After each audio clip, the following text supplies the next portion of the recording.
Marks tries his best to get there and actually comes up a little bit shaky, but it looks like he's able to run it off. He's okay. We go to 15. It's a timeout. Hawaii trailing by 4.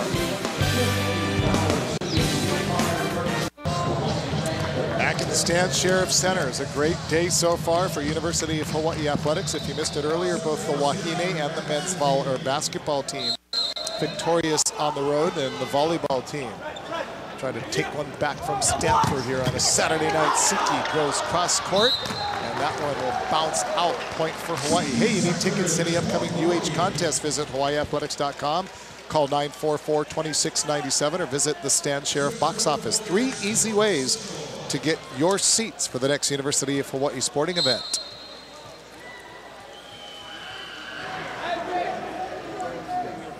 Brooks Adore to serve it for Hawaii. That one was shanked. And to the net. 4th service error. He's got 1 ace. Not his normal numbers.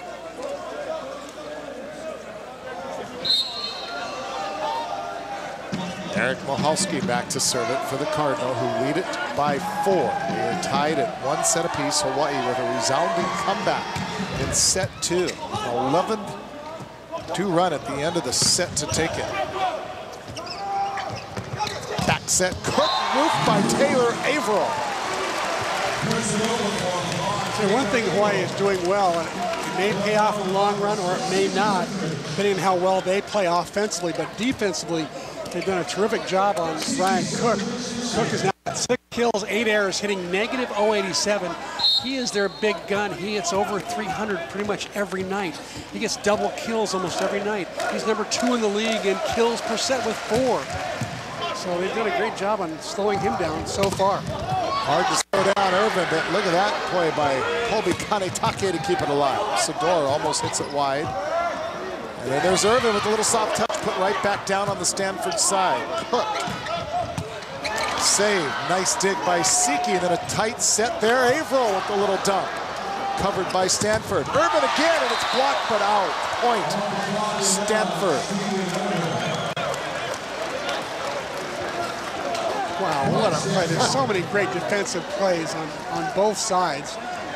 It's starting to become a rerun of last night where there was some incredible digs. And truly, with these two teams, you cannot stop playing until that ball hits the ground. You see Sador with a cross-court shot, dug up. Shaw takes a so-so pass and puts up a pretty nice set. Now that ball is hit off the block it out. And J.P. Marks gets credit for the kill.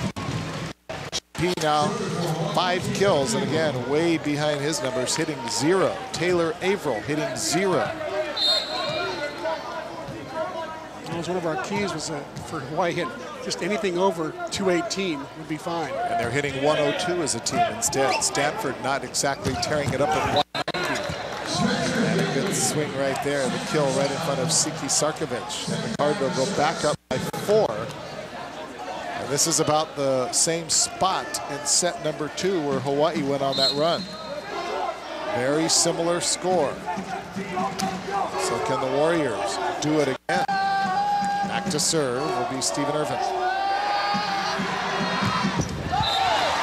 And he hits it into the net. I wouldn't be surprised to see that man win the MPSF Player of the Week honors, based largely on the performance of last night. And tonight he's hit 417 tonight. He's got 10 digs, so he's got a double-double already. And Joby Ramos. Got a pretty good server himself. And that one into the cable. I think some of the fans wondering if it ever actually cleared the net. Yeah, you know, that's something that Davis Holt's going to learn as he becomes a more mature player. I think that he didn't touch it.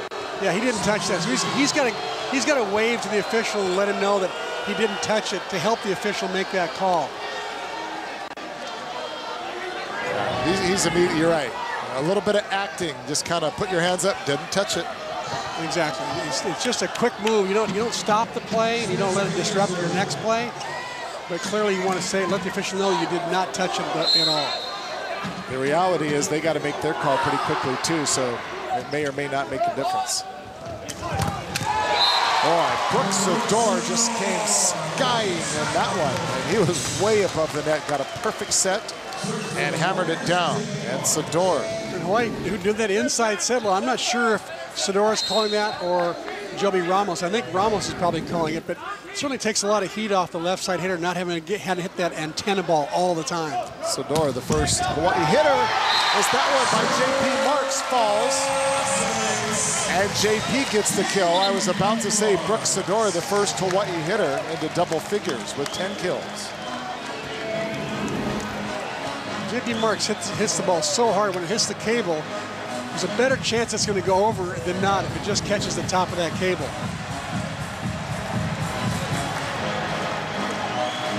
Hawaii with their 6th ace of the night.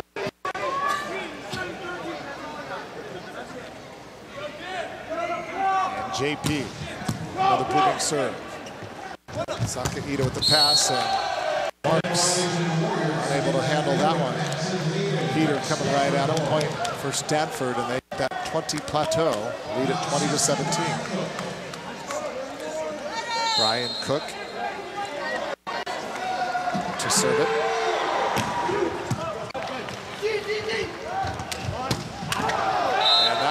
Out, no touch, and a point for the Cardinal, and now they lead it by 4.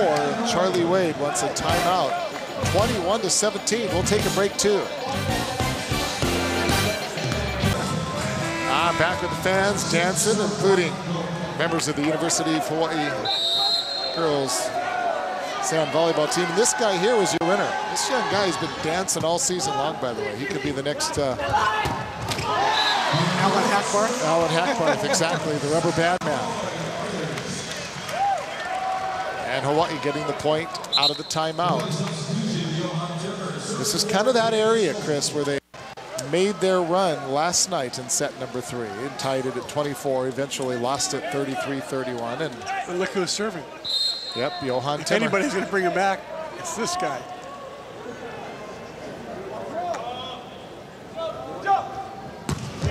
Timmer unleashes a good one. Setting it up in the cross-court swing, and a good one from Madison Hayden. And Hayden hasn't seen a lot of action this weekend, but came in and got a big kill right there. Or even this year, Hayden, just a freshman out of Huntington Beach, California, went to Servite High School. He's got 3 aces in the year. That's about his only number. He's been a serving specialist. Doesn't play much front row, but he did just that nice kill. Quick set, and Taylor Averill goes right at Hayden, and it ricochets off his body and into about the 10th row. The reason Hayden got to go in was Jake Caneller was struggling from the front row. He was hitting negative, 3 kills, 4 errors, and Hayden comes in and immediately gives some offensive punch. Brooks Sador back to serve it up for the University of Hawaii. My guess is Sador will try to serve the sub, Hayden. Instead, Cook takes it, and Irvin dug up by J.P. Marks, and then Marks unable to dig it up a second time against Brian Cook. And now it's really crunch time for Hawaii as Stanford is at 23. Cook has also been hitting negative, so Coach Costi could have actually pulled him as well for his lack of offensive output, but Cook has been the kill leader all year long. Now he's hitting 0-0-0. My guess is that he'll somehow, because he is so good, find a way to come back to hitting the positive numbers. Charlie Wade calls for a timeout. Of course, the Hawaii series, we mentioned it earlier, but a reminder, Hawaii leads this series 36-34, but Stanford has won 10 of the last 12 matchups now.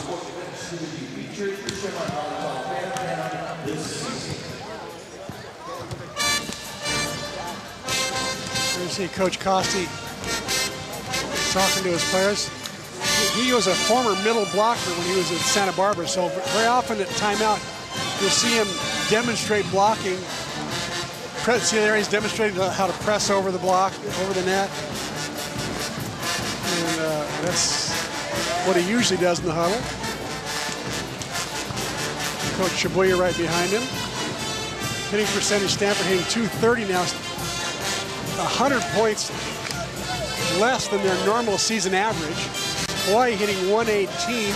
That's 100 points behind their season average. So both teams just not having great offensive nights. The defense really winning the battle.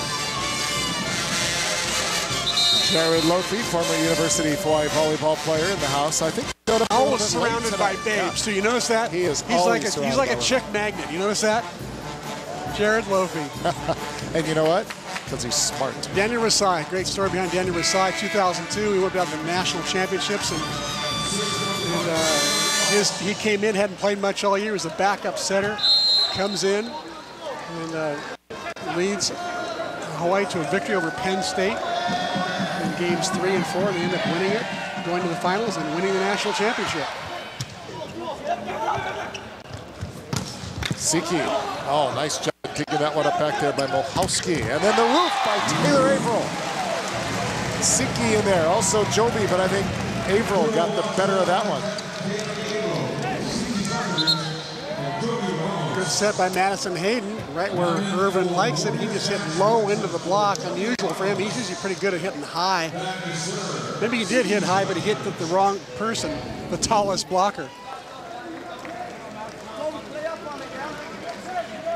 Hawaii within 3. They need to go on a bit of a run right now. Ramos pulled out of the lineup right now. Max Wexon put in for blocking purposes. And a little bit mistimed on the block. Averill went up as that ball was being set. And by the time that ball was hit, he was back down on the ground. And now it's set point for the Cardinal.